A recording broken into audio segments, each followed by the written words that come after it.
कहते हैं सदा दिवाली संत घर। But what is the real definition of saint? संत का वास्तविक डेफिनेशन क्या है? संत कौन है?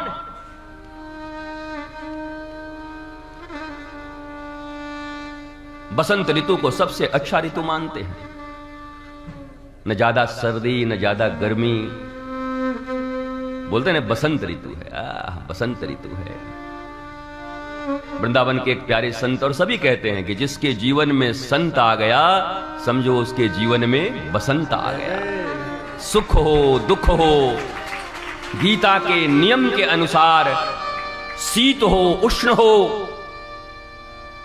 मामला फेवर में हो डिसफेवर में हो, परिस्थितियां अनुकूल हो प्रतिकूल हो, तो कोई फर्क नहीं पड़ता। जैसे पांडवों पर कोई फर्क नहीं पड़ता क्योंकि गोविंद साथ हैं। तुम लाक्षागृह में जला दो, तुम भीम को लड्डू जहर का लड्डू खिला दो, तुम द्रौपदी के वस्त्र हरण कर लो, तुम 13 वर्ष तक वनवास दे दो, लेकिन उनके भीतर में सदा एक मस्ती छाई रहती है। क्या? बोला कुछ हो न हो गोविंद अपने साथ है, और ये है तो सब मामला बन जाएगा।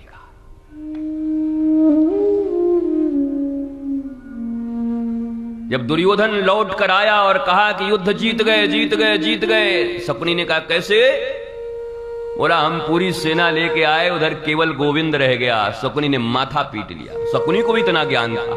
अरे बोला वही तो खतरनाक, सब आने से कुछ नहीं होगा, वो खतरनाक आदमी उधर रह गया। अरे बोला मामा चिंता मत करो, मैंने वचन ले लिया है। बोला क्या? बोला युद्ध नहीं करेगा। बोला वो करेगा थोड़ी, करवा देगा।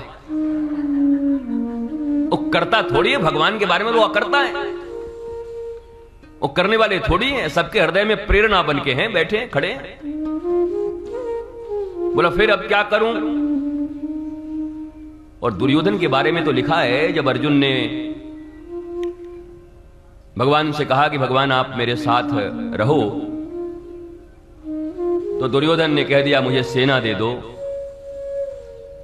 बाद में जब भगवान ने कह दिया कि सुनो भाई मैं लड़ूंगा नहीं किसी के तरफ से, तो घबरा गया था दुर्योधन कि अब कहीं अर्जुन बदल न जाए, क्योंकि भगवान ने पहले किससे पूछा था? अर्जुन से। अर्जुन कहां बैठे थे? भगवान के पांव के तले। ये अहंकारी कहां बैठा था? भगवान के खोपड़ी पर सीधा, राजा हूं। जब पहला दर्शन पड़ा तो भगवान ने पूछा मांग लो, कहा आप चाहिए, तो वो खुश हो गया। बोला आज लगता है सारे ग्रह नक्षत्र हमारे साथ खड़े हैं। और बाद में जब भगवान ने कह दिया भाई मैं लड़ूंगा नहीं, दुर्योधन ने पूछा कि भाई आप रहेंगे सारथी तो क्या लड़ेंगे क्या? बोला मैं लड़ूंगा नहीं। तो अर्जुन की तरफ देखकर बोला भाई देखो जुबान से फिरना मत। उसको लग रहा था अब अर्जुन फिर जाएगा। अर्जुन मुस्कुराया। अर्जुन मुस्कुराया, मैं वो नहीं हूं। और न अर्जुन ज्यादा बहस करते हैं किसी से, अच्छे लोग ज्यादा बहस नहीं करते। एक जंगल की बड़ी प्यारी कथा है, इमेजिनरी। एक चीते और गधे में लड़ाई हो गई, बहस हो गया। अब चीता का फास्टिंग होगा इसलिए उसने नहीं खा रहा होगा गधे को, हो सकता है कुछ किया हो, व्रत एकादशी वगैरह। तो बहस हो गया। गधा बोले कि घास नीला है, और ये बोले साफ हरा दिखाई पड़ रहा है घास, तो नीला कैसे बोल रहा है? बोला नीली है, हरी है, नीली है, हरी है। बोला चल राजा के पास। शेर के पास गए। चीता ने कहा हुजूर ये कह रहा है कि घास नीला है, इस बात पर बहस चल रही है, इसको सजा मिलनी चाहिए। बोला जरूर मिलेगी। अपने मंत्रियों को खबर दिया। बोला चीते को 1 महीने के भीतर करो जेल के अंदर, गधे को छोड़ो। क्यों? बोला गधों से जो बहस करते हैं उनके लिए जेल ही जगह है, गधों से जो बहस करते हैं उनके लिए जेल ही जगह है, मुक्ति उनके लिए नहीं है। गधों से भाई बहस नहीं करते। शास्त्रार्थ। वो आज देखो चाय दुकान पान दुकान घर की थैली भरी है, वो भी शास्त्रार्थ करने पहुंच जा रहे हैं। क्यों? बोला सेठ जी हैं भाई, हमारे पास 100 करोड़ रुपया है, हम बहस करेंगे। पहले तो सेठ शब्द का अर्थ ही नहीं जानते, शास्त्र पढ़ा नहीं।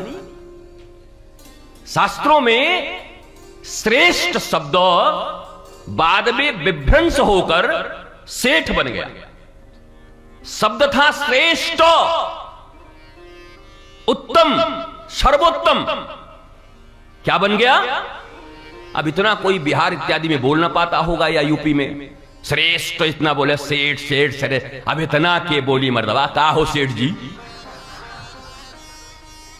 आप क्षमा करेंगे जो पूरी दुनिया में सुन रहे हैं, हम बनारस में तो थोड़ी बनारसी मेरे ऊपर चढ़ गई है, काशी का रंग चढ़ गया है, तो आप भी थोड़ी सीख लीजिए ना, थोड़ा बहुत सीख लीजिए, क्योंकि बनारस की भाषा बहुत राज भाषा है, सुंदर भाषा है काशी की भाषा।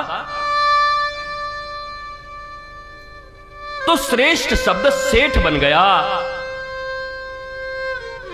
परंतु बाद में वो सेठ शब्द सिर्फ पैसे वालों के लिए उपयोग होने लगा। कला के क्षेत्र में जो श्रेष्ठ हैं वो भी सेठ हैं, ईमानदारी में जो श्रेष्ठ हैं वो भी सेठ हैं, वाग्मिता में जो श्रेष्ठ हैं वो भी सेठ हैं। आज तो सेठ जी हमारा सब बंद कर देंगे दान पुण्य हमारे ऊपर। आज में ये आदमी खतरनाक है, एकाधिकार था हम लोगों का सेठ जी के ऊपर में, सबको सेठ बनाया जा रहा है।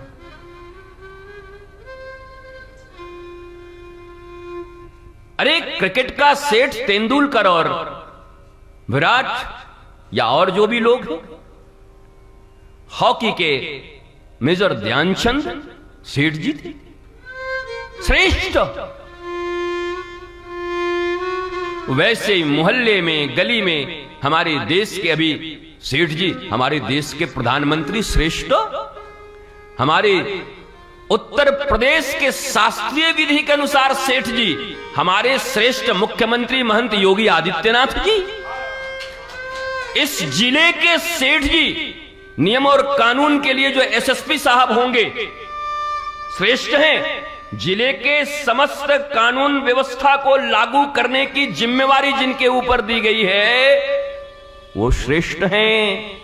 आईपीएस बनकर आए हैं, वो आईएएस बनकर आए हैं, तो श्रेष्ठ शब्द ही सेठ बन गया। उम्मीद करते हैं भारतवर्ष और दुनिया में सुनने वाले लोग, आपके गली और मोहल्ले में जो दूसरों का दुख दर्द बांटते चलता होगा, भले घर में उसके कपड़े भी न होंगे, आज से उनको सेठ कहना कि हमारे मोहल्ले का ये सेठ है,